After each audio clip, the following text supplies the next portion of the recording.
Prague is a beautiful city full of exciting things to do by day. But at night, the city belongs to the dead. From curses placed onto famous sightseeing places to headless specters roaming the streets, let's dive into those legends that you should know before your next trip into the Czech capital.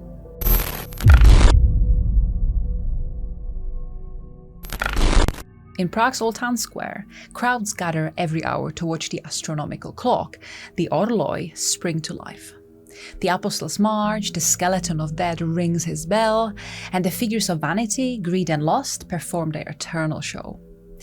But behind the marvels lies a dark legend, the curse of its maker. In the late 15th century, Master Hanuš, who is also sometimes called Hanuš of Růže, was commissioned to build the clock unlike any in Europe. And the Orloj was not just a timepiece. It mapped the heavens, tracked the sun and the moon, and it embodied the mysteries of the cosmos. When it was unveiled, Prague shone with pride. But pride has enemies. The city councillors feared Hanuš might recreate his masterpiece somewhere else, stealing Prague's glory. And so in an act of really cruel treachery, they blinded him, which meant that his life vision, his art, his gift, it was all stolen in an instant. So what did Hanuš do? Blinded and broken, he sought revenge. Led to the Orloj, he placed his hand upon the mechanism, and with one final effort, he sabotaged it, and the clock stopped.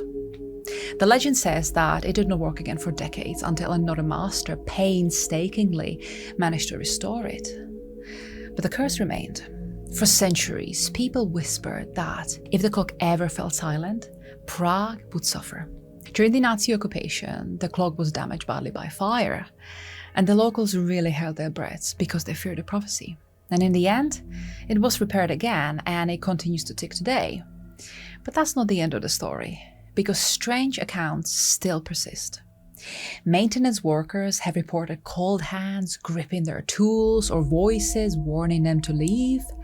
And in the dead of night, some claim that the skeleton figure rattles even when the gears are still.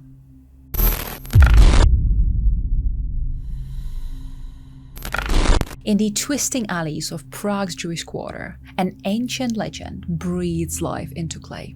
The story of Golem is one of creation, desperation, and a warning about the line between man and God. The 16th century was not kind to Prague's Jewish community at all. They faced persecution, pogroms, and whispers of genocide. But against this backdrop of fear stood Rabbi Judah Lev ben Bezalel, the Reverend Maharal of Prague. He was a scholar, mystic, and leader. But Rabbi Lev did not want to protect his people only with a prayer. He wanted something much stronger. So, under the cover of a night, he and his students went to the banks of the Vltava River. There, he shaped clay into this massive, broad-shouldered figure, Golem. But then, through sacred rituals and incantations, Rabbi Lev described the Hebrew word emet, which means truth, upon its forehead. And with that, the clay stirred. The Golem opened its eyes, and Prague gained a protector.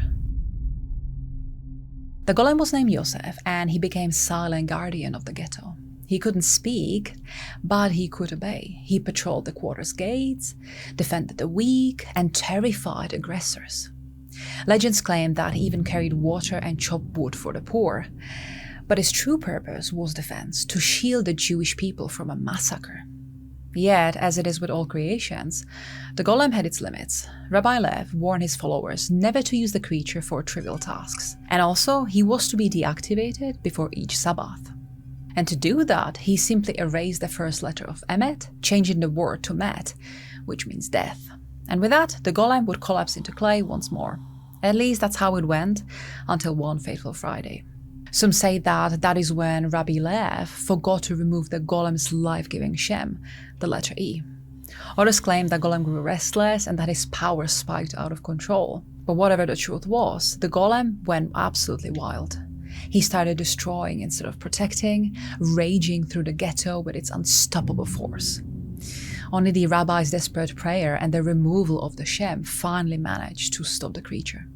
What became of Joseph after is still up for debate. Some say that Rabbi Lev dismantled him entirely and returned his clay to the riverbank, and others whispered that the golem's body was hidden in the attic of the Old New Synagogue, where it remains to this day, sealed away until it's needed again.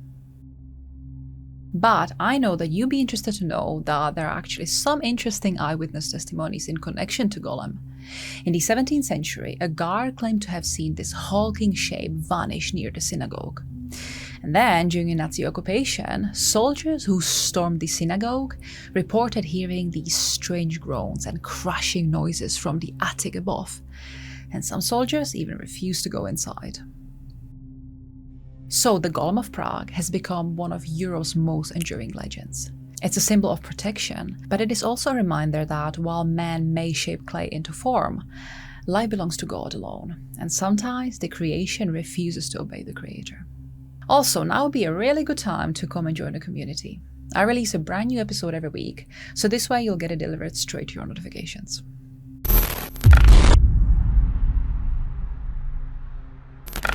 On Lileva Street, near the former convent of St. Mary's Magdalene, a spectral figure of a woman is said to drift at midnight. She was once Laura, a celebrated actress from the Gnostic theatre, but her fame and beauty led her to a tragic end.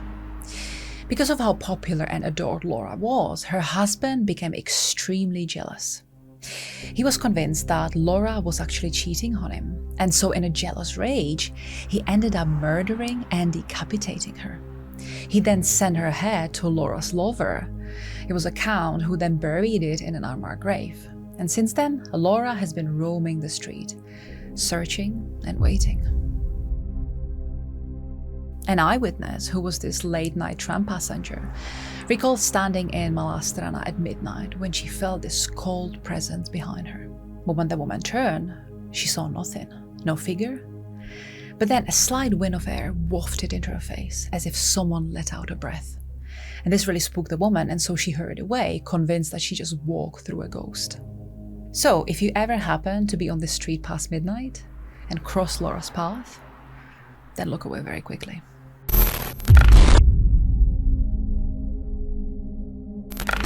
In Stromovka Park's moonlit ponds prowls a ghastly figure, the fish eater. Once a Carpathian aristocrat and aide to General Windischgrad during the 1848 bombardment, he descended into madness, claiming fish as his soldier prey.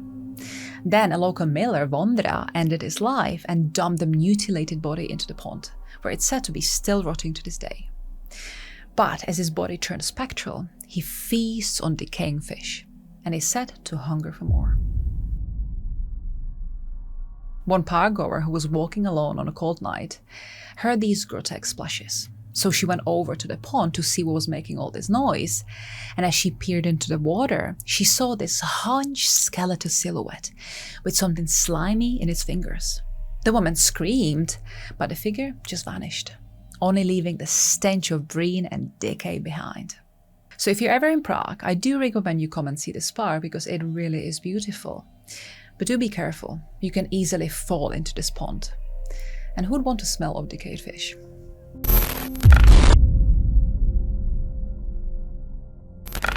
By Prague Castle sits the narrow house at the Golden Well. It is where a Spanish knight and his lady once lived. But when the time came and they passed, the bodies could not descend the stairwell. And so instead, they had to be lowered through the window.